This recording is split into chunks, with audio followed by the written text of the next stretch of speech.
হক কাজ করতে গেলে বাধা আসবে, বিপত্তি আসবে, হুমকি ধামকি আসবে, কিন্তু কাউকে পরোয়া করব না, কারণ আমার সঙ্গে কে আছেন? আসতে বলবেন না, কে আছেন? আল্লাহ আছেন। রাসূল মক্কায় টিকতে পারলেন না, দাওয়াতি কাজ বন্ধ হয়ে গেল। বুক ভরা আশা নিয়ে চলে গেলেন তায়েফের মাটিতে। আসসালামু আলাইকুম। হক কাজ করতে গেলে বাধা আসবে, বিপত্তি আসবে, হুমকি ধামকি আসবে, কিন্তু কাউকে পরোয়া করব না, কারণ আমার সঙ্গে কে আছেন? আসতে বলবেন না, কে আছেন? আল্লাহ আছেন। রাসূল মক্কায় টিকতে পারলেন না, দাওয়াতি কাজ বন্ধ হয়ে গেল। বুক ভরা আশা নিয়ে চলে গেলেন তায়েফের মাটিতে।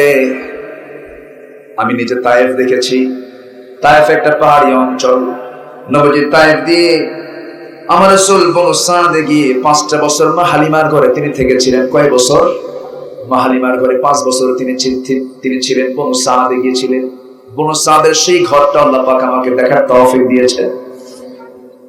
আমার নবীজির কাছে খুব প্রিয় শহর ছিল তায়েফ।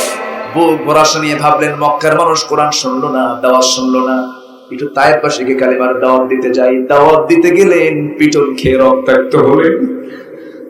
আমার নবীজিকে মারতে মারতে জমিনে ফেলে দিল কচি কচি পাথর।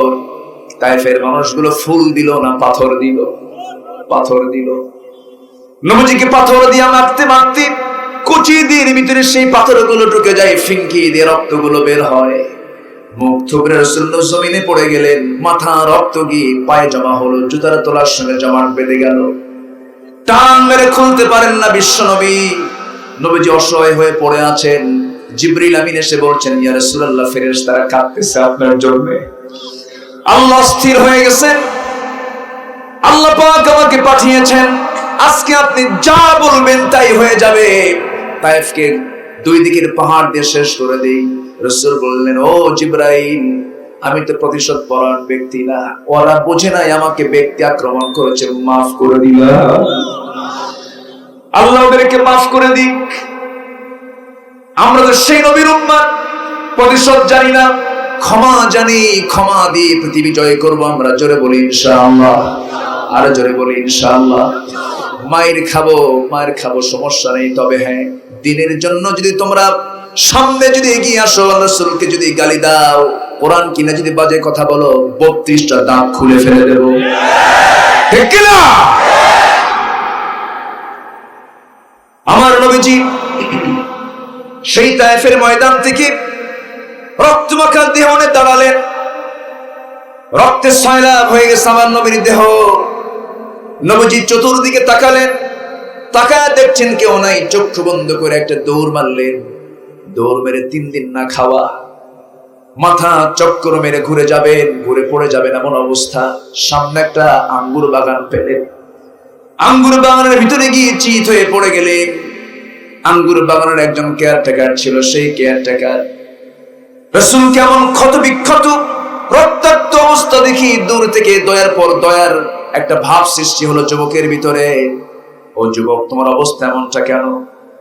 সে করলো কি, আঙ্গুর বাগান থেকে 1 থোক আঙ্গুর পেড়ে নিয়ে হাতি চিপে নিয়ে গ্লাসের ভর্তি 1 গ্লাস ভর্তি করে আঙ্গুরের রস নিয়ে এসে নবীর সামনে ঝুলাইয়া দিয়ে বলতেছে, যুবকটা, ও যুবক, তুমি তো রক্তাক্ত হয়েছো, রক্তের শূন্যতায় ভুগছো, মাথা চক্কর মেরে পড়ে যাচ্ছ, আঙ্গুরের রসটা খাও, জীবনের শক্তি ফিরে পাবা।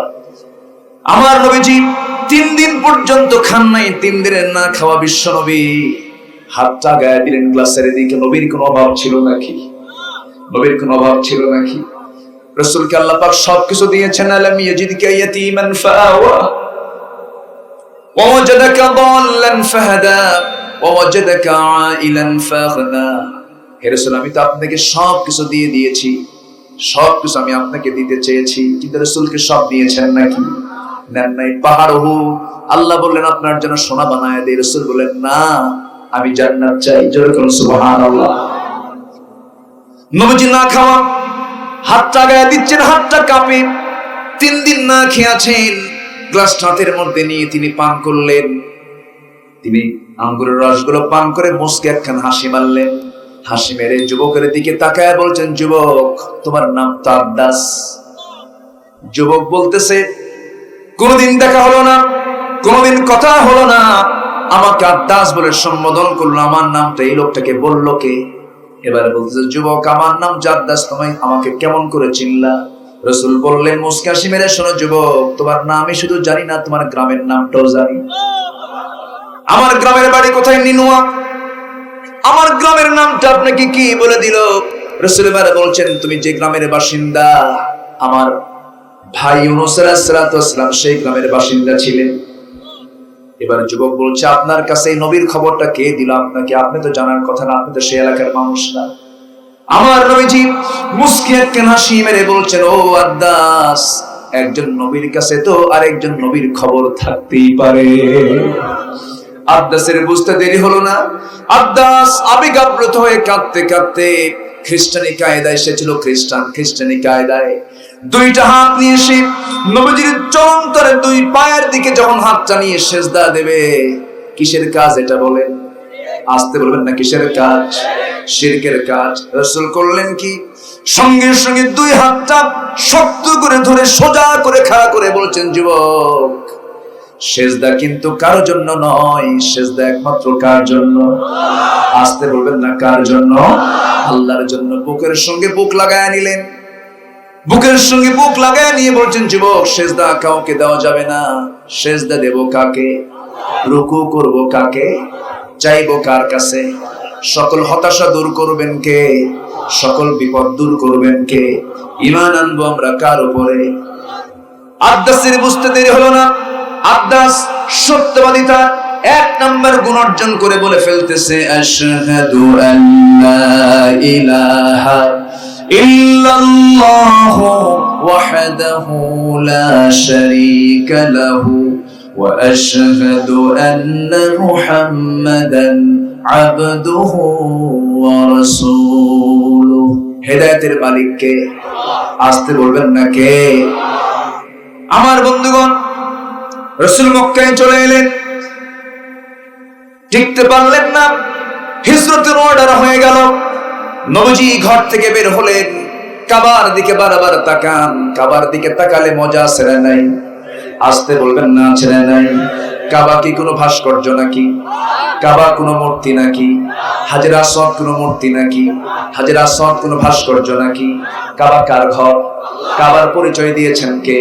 যারা পারেন সঙ্গে আমার সঙ্গে ঠোঁট মিলিয়ে মিলিয়ে বলুন, লিইলাফি কুরাইশিন ইলাফিহিম রিহলাতাশ শিতাই ওয়াস সাইফ ফালইয়াবুদু রাব্ব হাযাল বাইতিল্লাযী আত'আমাহুম মিন জু'ইন ওয়া আমানাহুম মিন খাউফ। জোরে বলি আল্লাহু আকবার। ফালইয়াবুদু, বলেন কি? রব্বা হাযাল বাইত। ফালইয়াবুদু হাযাল বাইত আছে নাকি? মাঝখানে কি আছে? রব্বা।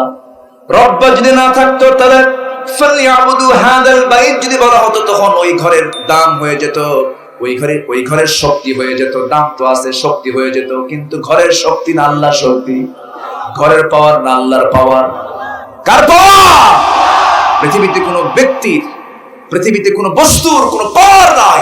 সকল পাওয়ার, সকল শক্তি একমাত্র কার? আসতে বলবেন না, কার? এটাই হলো সাবরেট। আল্লাহর সাথে কাউকে শরীক স্থাপন করা যাবে না। আল্লাহ তুমি সবাইকে বোঝার তৌফিক দিয়ে দাও। ঈমান আনতে গেলে ফার্স্ট কোয়ালিটি হলো নামাজি হওয়া। সবে আমরা নামাজ পড়বো না? কয় ওয়াক্ত নামাজ? কয় ওয়াক্ত নামাজ? হ্যাঁ, সমস্যা নাই। সবাই কি নামাজ পড়ি? হ্যাঁ, সবাই কি পড়ি? আমি যখন এশার নামাজ পড়ে যখন এখানে আসলাম, তখন দেখি কয়েকজন মানুষ। ভাবলাম আজকে কি ইজ্জত থাকবে নাকি, কিন্তু আপনারা যে এইরকম সালাক তা তো বুঝি নেই। আসা মাত্রই দেখে 10 মিনিটের ভিতরে প্যান্ডেল পড়ে গেছে। বলি আলহামদুলিল্লাহ, জোরে বলি আলহামদুলিল্লাহ। আল্লাহ তুমি মাহফিলকে কবুল করো, জোরে বলি আমি। মায়েরা মাহফিল আসছে, মাদেরকে বলবো নামাজ, নামাজ। আজান হবে, আপনি মুসল্লায় দাঁড়াবেন, আযান শেষ, শেষ হওয়ার সঙ্গে সঙ্গে আপনার ওযুও শেষ। কথা কি বোঝা গেল? আযান শুনলেন ওযুর দিকে চলে যাবেন। ওযু করা কি? আস্তে কোন কেন? হাত ধোয়া কি? এই হাতের কোণেই পর্যন্ত ধোয়া কি? সুন্নত কি? মুখমণ্ডল ধোয়া কি? মাস্ক লাগানো কি? আমার দেশে এখন মাস্ক লাগানো কি? এটাও ফরজ। যেটা দণ্ডনীয় অপরাধ সেটাও ফরজ, ঠিক কি না? তাহলে মাস্ক লাগানো কি? আমার দেশের ফরজ, আমার দেশের ফরজ আইন এটা। কেন? করোনা থেকে বাঁচতে হবে। সেদিন ঢাকায় মাহফিল ছিল আমার, দেখি সব শ্রোতার হাতে মাস্ক দিয়ে দিচ্ছে, সবার মুখ ঢাকা, আমি কাউরে চিনি না। তো বললো আমার মাস্ক কই? হুজুর আপনি মাস্ক করলে ওয়াজ করবেন কেউ? মাস্ক লাগাতে হবে, এটা ঠিক আছে, লাগান। সচেতন থাকতে হবে, কারণ এটা ভাইরাস, ঠিক আছে। লা আদওয়া ওয়ালা তিয়ারাতা, এটাও ঠিক আছে। এখন বিষয়টা হলো, আমি স্বাস্থ্যবিধিকে অমান্য করছি না। থানা বিভিন্ন অফিসের সামনে লেখা আছে no mask no service. Mask লাগাবেন না, কোনো সার্ভিস দেওয়া হবে না। সেখানে সাথে লাগায় দেওয়া হোক নো সালাত নো সার্ভিস, ঠিক কি না? সালাতের ভিতরে স্বাস্থ্য আছে না নাই? ওযুর মধ্যে স্বাস্থ্য আছে না নাই? বলছে বিশেষজ্ঞরা অন্তত 20 সেকেন্ড হাত ধো। কয় সেকেন্ড? 20 সেকেন্ড। ওযু কয় সেকেন্ডে হয়? 20 সেকেন্ড। এই 5 মিনিট আবার কত লাগবে? কেন 5 মিনিট যদি ওযু করতেই লাগে তখন কাজ করবেন কখন? মোটামুটি 2 থেকে 3 মিনিটের ভিতরে আপনার ওযু হয়ে যাবে। হ্যাঁ, সর্বোত্তম ভাবে যদি আপনি ওযু করতে যান লাগতেও পারে, তবে অত লাগবে না। কারণ আমরা যেটাই করবো উম্মাতে ওয়াসাত, আমরা মধ্যমপন্থী, বেশি সময়ও লাগাবো না, একেবারে 3G গতিতে হবে না। কি কথা কি বুঝতেছেন? আচ্ছা, যেন স্বাভাবিক ভাবে যেন হয়। তাহলে ওযুর ভিতরে হাত ধোয়া আছে না নাই? মুখ ধোয়া, কুলি করা, নাকে পানি, গড়গড়া আছে না নাই? মাথা মাসে 2 পা ধোয়া, ওয়া আরজুলাকুম ইলাল কাবাইন, সব শেষ। যত ভাইরাসের যত দিক আছে সব ভাইরাস শেষ, ঠিক কি না?